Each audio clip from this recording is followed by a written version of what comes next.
Listen, let's talk about Manchester United, Harry, because, bit of a mess on and off the pitch, really, at the moment, isn't it? You were at the Arsenal-Manchester United game. What a finish that was to that game as well. But it felt like one of those moments in football, didn't it? Because if Garnacho wasn't called offside, it's suddenly, crisis Arsenal, and Manchester United pick up an amazing win. But, of course, that didn't happen. But it's actually what happened after the game that was kind of most astonishing. Erik Ten Hag was asked about Jadon Sancho, why he wasn't in the squad, and he just said, something along the lines of he wasn't training hard enough. If you haven't seen it, Sancho then came back and kind of said, look, I have been working hard in training, essentially called his own manager a liar. And apparently they've been having some crisis talks about what's been going on. I mean, it is an absolute mess, isn't it?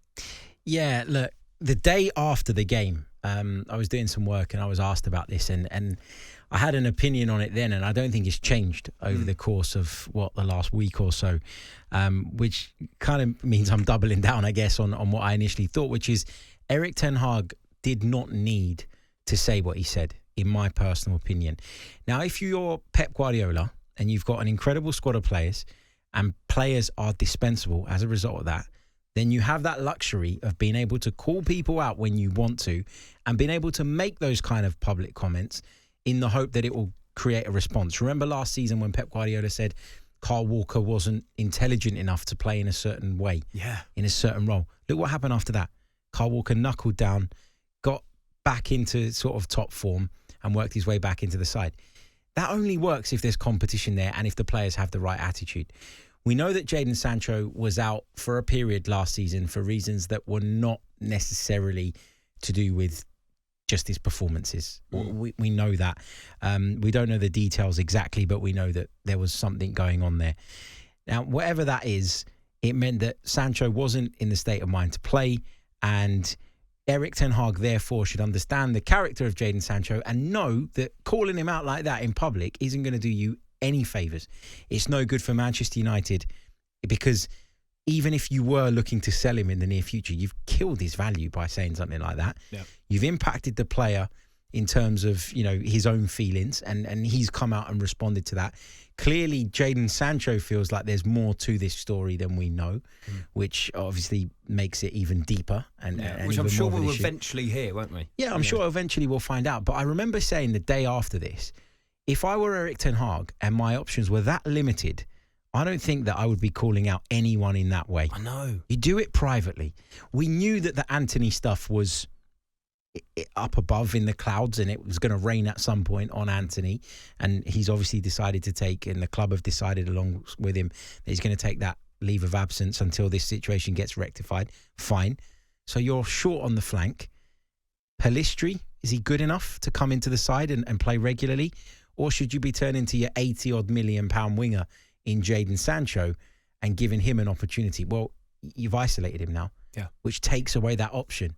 And I just think that and you've also, sorry, Harry, but you've also done it just after the transfer window's closed as well. It makes absolutely no sense. You've now just got an unhappy player who's just going to have to sit there until January. Let's be honest, I'll be absolutely amazed if he plays for Manchester United again after all this, mainly potentially because he doesn't want to.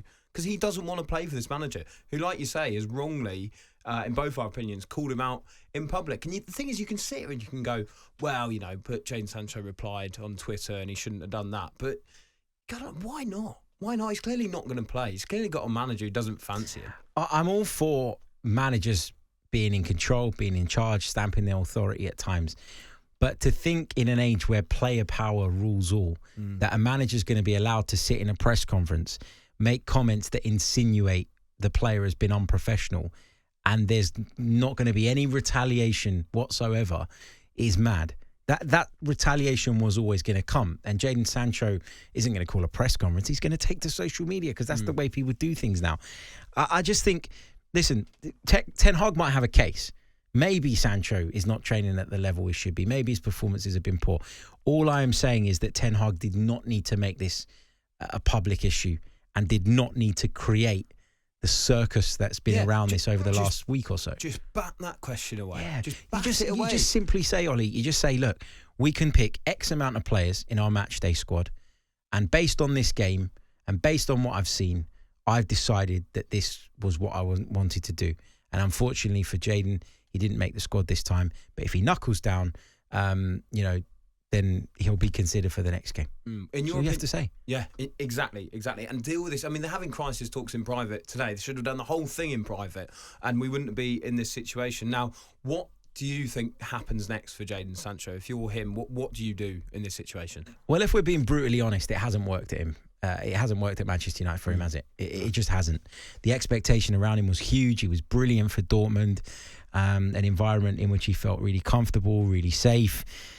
He's come to the Premier League and he's struggled. And that's the truth of the matter. There have been glimpses of what Jadon Sancho can do. We all know he's a supremely talented footballer, but for whatever reason, it's not clicked.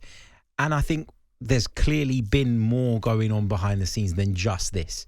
I don't think this is something that just came about on Sunday after the Arsenal defeat. This is clearly something that's been brewing for a while, probably explains why he's not been at his best, partly. And we don't know for sure who's to blame, who's at fault, who's in the right, who's in the wrong. But it's hard to see him coming back into the Manchester United side and being the best version of himself off the back of this. I agree with you. Maybe he doesn't play for them again. It's actually Dortmund who are waiting in the wings. We're hearing as well that maybe potentially in January can bring him to the club. But it just feels like such a wasted time for Jadon Sancho upcoming because of the situation at Manchester United. Now, you mentioned there the lack of depth potentially that they've now got up front because of these situations that are going on off the pitch. I mean, how worried are you at the moment about their season? Because actually, when you look at the performances so far, they got a, let's be honest, lucky win against Wolves. They then tasted defeat against Spurs and weren't very good, especially in the second half of that game. They lost to Arsenal as well. So how do you see this season playing out for Manchester United? Because arguably, out of those big clubs, they've probably had one of the worst starts to the season. They weren't very good against Nottingham Forest either. I know they went on to win that game, but they weren't very good that day. I didn't think overall, a lot of problems. I don't buy into this idea that they played well at Arsenal. I've heard Manchester United fans saying, well, we contained Arsenal for large periods and, we should have won the game. Well, mate, Garnacho was offside. So that's it.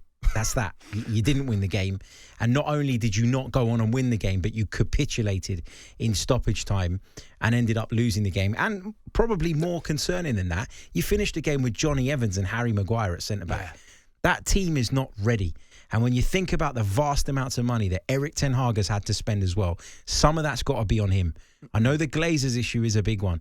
And I know that by default, Manchester United fans always point to that anytime something goes wrong. But they've spent money. They've spent it in the wrong areas. They've spent it on players that have come in for big prices and haven't delivered. Anthony being one of them. Yeah. But when you think about... Do you know what? You're bang on, Harry, because when you think about that team now, a lot of it is Ten Hag's team. A lot of it. Onana, the keeper, he's brought in Mason Mount. As you mentioned, Anthony as well. A lot of these are Ten Hag signings, and yet it's not quite clicking so far this season. Even things like relying on Rafa Varane. Yeah. You can't. And everybody knows that. So if you keep doing that, then you're setting yourself up to fail.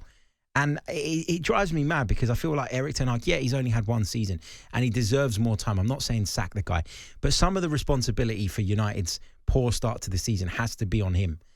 And this is poor management for me, the thing with Sancho. I think with Cristiano Ronaldo, it was different, and I thought he actually handled that quite well.